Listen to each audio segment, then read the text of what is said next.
देखिए, ये जो आपने एफआईआर नंबर मुझे सेंड किया है, इस नंबर के खिलाफ 17 कंप्लेंट हमारे पास। आप ये नंबर यूज कर रहे हैं?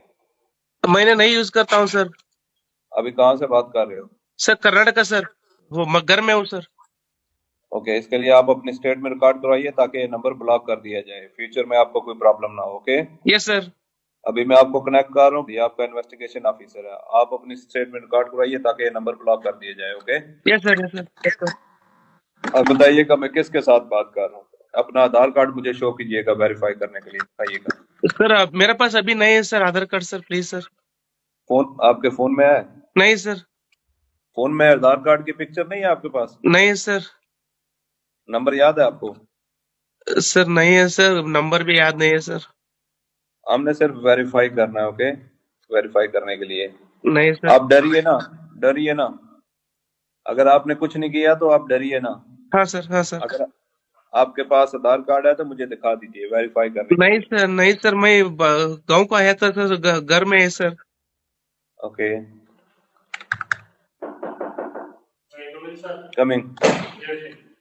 जय हिंद। इस व्यक्ति के वन साइड वीडियो का रिकॉर्ड करो as per the protocol. Okay, ये ऑडियो सिर्फ जानकारी के लिए नहीं, ये कोई मनोरंजन वाला ऑडियो नहीं है। एक गहरी चिंता को लेकर के ऑडियो आया है।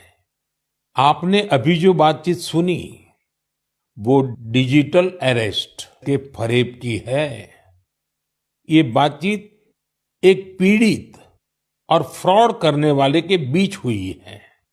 डिजिटल अरेस्ट के फ्रॉड में फोन करने वाले कभी पुलिस, कभी सीबीआई, कभी नारकोटिक्स, कभी आरबीआई, ऐसे भांति भांति के लेबल लगाकर बनावटी अधिकारी बनकर बात करते हैं और बड़े कॉन्फिडेंस के साथ करते हैं।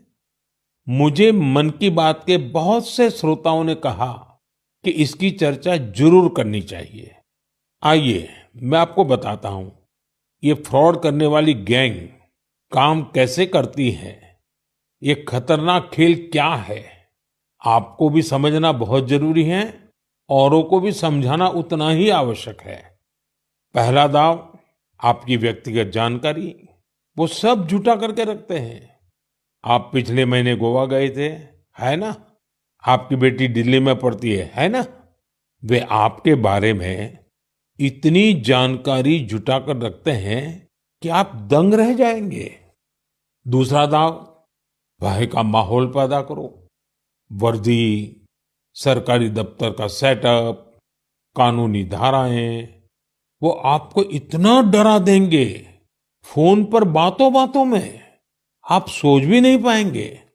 और फिर उनका तीसरा दाव शुरू होता है। तीसरा दाव, समय का दबाव। अभी फैसला करना होगा वरना आपको गिरफ्तार करना पड़ेगा। ये लोग पीड़ित पर इतना मनोवैज्ञानिक दबाव बना देते हैं कि वो सहम जाता है। डिजिटल अरेस्ट के शिकार होने वालों में हर वर्ग, हर उम्र के लोग हैं। लोगों ने डर की वजह से अपनी मेहनत से कमाए हुए लाखों रुपए गंवा दिए हैं।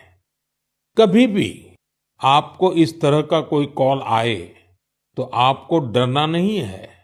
आपको पता होना चाहिए कोई भी जांच एजेंसी फोन कॉल या वीडियो कॉल पर इस तरह पूछताछ कभी भी नहीं करती। मैं आपको डिजिटल सुरक्षा के 3 चरण बताता हूं। ये 3 चरण है: रुको, सोचो, एक्शन लो।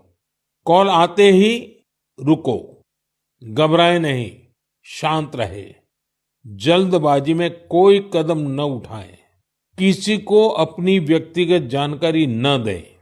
संभव हो तो स्क्रीनशॉट लें और रिकॉर्डिंग जरूर करें। इसके बाद आता है दूसरा चरण। पहला चरण था रुको, दूसरा चरण है सोचो।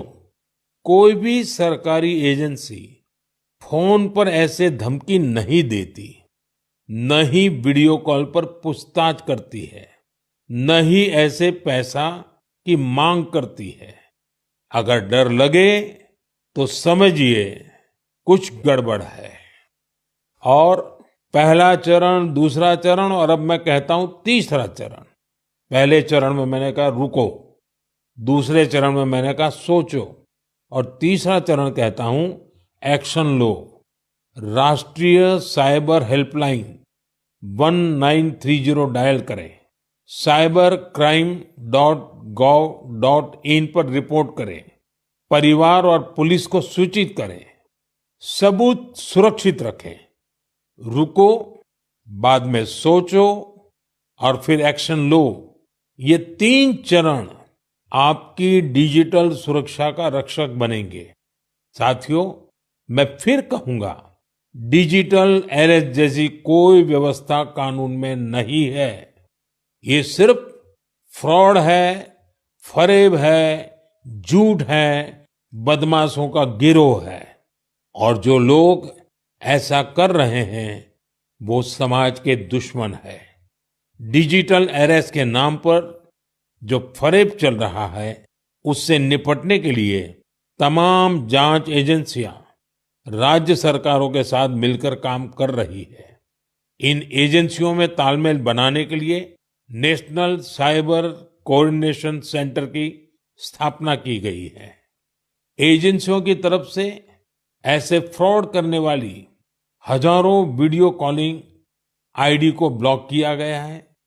लाखों सिम कार्ड, मोबाइल फोन और बैंक अकाउंट्स को भी ब्लॉक किया गया है।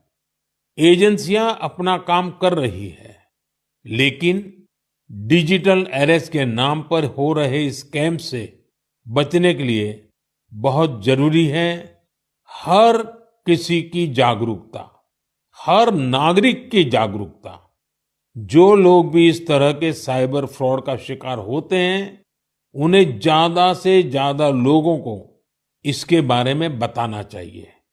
आप जागरूकता के लिए #सेफ डिजिटल इंडिया का प्रयोग कर सकते हैं। मैं स्कूलों और कॉलेजों को भी कहूंगा कि साइबर स्कैम के खिलाफ मुहिम में छात्रों को भी जोड़े। समाज में सबके प्रयासों से ही हम इस चुनौती का मुकाबला कर सकते हैं।